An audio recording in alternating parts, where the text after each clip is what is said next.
feel like we're getting in the weeds a little bit. Like, do you think something like that would have helped guide the conversation and not have to go 20 minutes over what it was scheduled for? It didn't feel like everyone on that call was aligned with what the problem was. So it would have been difficult for him to jump in and say, hey, we aligned on this problem. Let's get back to trying to solve that problem first.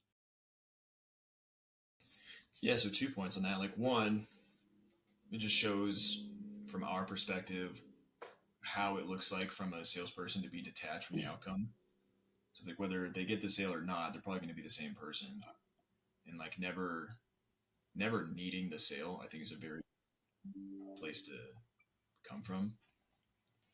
But then two, I guess, like, what would you think if he noticed that we were coming off track, like if we mentioned, the two or three things we were having problems with, and he started to notice that, all these influx of feature questions come in, like, well, what about this? Or what about that? What about that?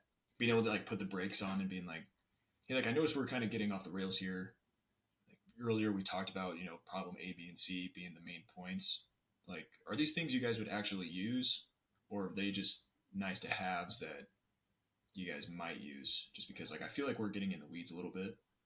Like, Yeah. do you think something like that would have helped guide the conversation and not have to go 20 minutes over what it was scheduled for? 100%. Somebody should have done that. Like I was thinking about me, like I'm on the buying team. Like I was about to jump in and do that. So he could have used some leadership from him for sure. And I'm just trying to think of like the frame I would have appreciated from that, but it probably would have been something like we just it didn't feel like everyone on that call was aligned with what the problem was. No. So it would have been difficult for him to jump in and say, hey, we aligned on this problem. Let's get back to trying to solve that problem first. Then we can jump into all the nice to have types of things. I think just because we hadn't really defined that as a group, what the problem was, it would have been tough for him to loop back to that. But if we did have that in place where we started the call and we're like, hey, what's going on? Everyone in the group aligned. Yes. If we boiled it down far enough, here is the problem. Then we could have gone through the product and been like, hey, this is gonna be a nice to have. This is gonna be frosting on top of what you guys do want. Let's make sure we solve problem number one first. I don't want to get distracted. Let's put all our effort into solving this problem. And then if it comes up down the line, you guys need some extra selling points to throw at leadership to push it across the line. Let's dive into those. I would have appreciated that because really all I wanted to do was get to the trial so that I could use it. I think it's a super good point of making sure that everybody on the call is wanting the same thing or working towards the same thing, and Yep. just framing the first 10 minutes of like, hey, I know we have 7 people on this call. Like, we might have 7 people wanting 7 different things. I just want to make sure that, like, A, we're solving the main thing, and B, if there's anything, like you said, anything that's just frosting, like we can throw that towards the end and we can cover that, or we can meet off to the side and just have a one-off just so it's applicable to you and maybe not some others. But yeah, I think just having like a consensus agreement of working towards the main thing just so everyone's on the same ship, going to the same direction, instead of just like, yeah, like yesterday it was like I was going here, I feel like other people were coming from just, yeah. And then once he started going into the weeds, it was like you could tell, like, me, you, a couple other people were just like, I almost left because like, fuck, like I got other shit to do. Like, Same, yeah. Yeah, I mean, so I was writing emails, Slacks. Like I yeah. missed most of it. I didn't leave that meeting thinking, oh, we absolutely need this. I left that meeting thinking, I don't know how we're gonna get this Yeah, it's just like, what the signed off fuck on. next? Yeah, Yeah, I was in the same boat, and I still don't like. and I Even also, also, sorry, go for it. uh, I like also don't know how bad we need it. Yeah, I know that our current situation sucks, but I don't know if that's the right way to solve the problem. I don't know, and I don't know if solving that problem is really that worthwhile. I feel like he definitely could have Yeah, he never really got to the root problem of like why I wanted this in the first place. Like kind of going through like the business problem, current state, negative or root cause, negative impact flow that we learned from Mm-hmm. Chris Orlopp's thing. Like I gave him the problem of we have a certain tool that when I call them, 70% of the phone numbers are wrong. That was really all I said. And he talked about data enrichment and how theirs was better. And then I really liked like you could follow champions. That was it. That's all Yep. I told him. And that was all the call was. But it was like what's the problem with calling the wrong numbers? Like what's the issue with that? It's like, well, it's happened with my BDR who's doing this all day long. Yep. If he's not doing that, he's not booking demos. If he's not booking demos, I don't close deals. And it's like, well, like how far off on demos are you?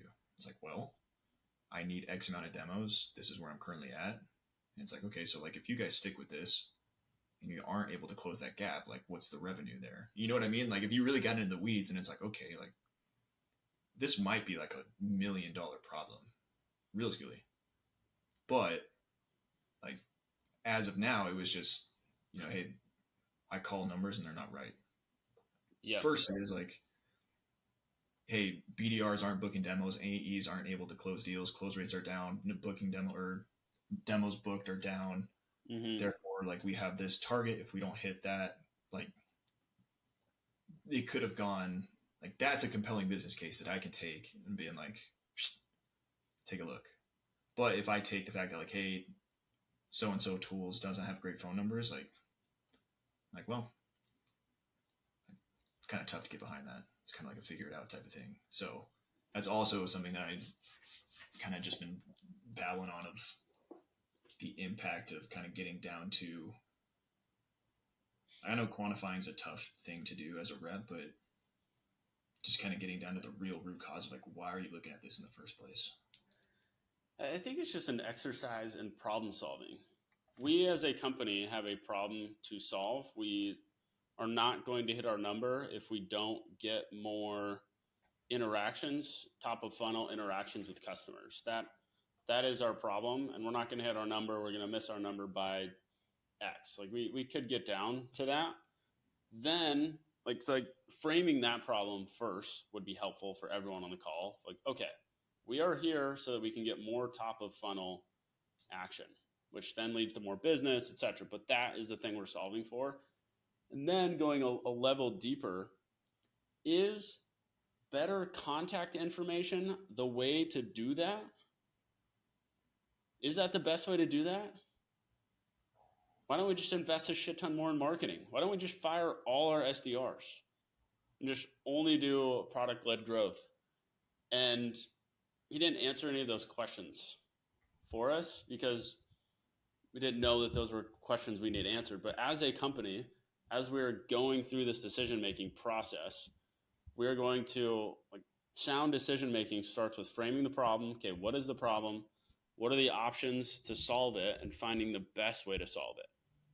And just saying, hey, we can get better phone numbers for people. Great. Even if we had every person's phone number on this freaking planet, is that going to help our situation? Like, maybe not. Yeah. We haven't verified that. If you would have had some sort of stats that said, yeah, I mean, he's kind of dealing with like more of a broader problem though, in that outbound in general, I have very limited experience, but sounds like outbound in general is just struggling across the board for almost everyone. And so he didn't really convince me that investing, assuming I don't even know what the price is, but probably a lot of money in better phone numbers is going to be the answer to our problem.